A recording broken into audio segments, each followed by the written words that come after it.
Judge, recognized for 5 minutes to discuss the amendment. Thank you, Mr. Chairman. Mr. Chairman, I rise in opposition to this amendment because it is not necessary.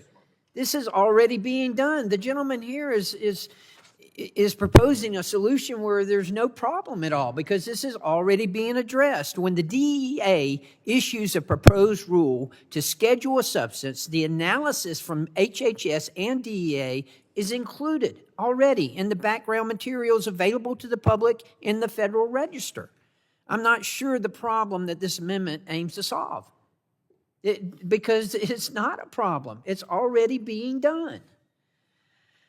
It also seems counter to the goal of the legislation to schedule FRS as a class and avoid doing one-off rulemaking each time a new fentanyl analog is discovered. Mr. Chairman, let me assure you, I served 10 years in the Georgia State Legislature.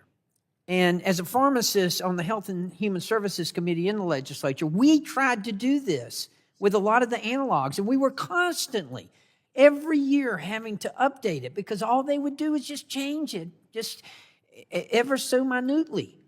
This, the way we're trying to do it to Schedule 1, will avoid that problem. That's why we want to do it this way.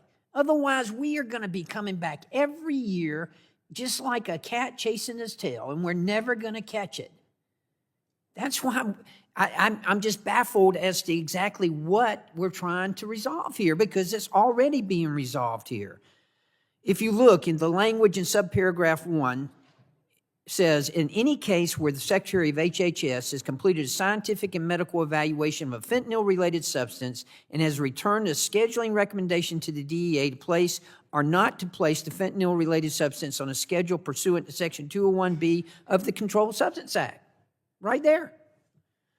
So it seems to me that this should say to maintain on the schedule or remove from Schedule 1 if all fentanyl-related substances are going to be on Schedule 1 upon passage of this bill.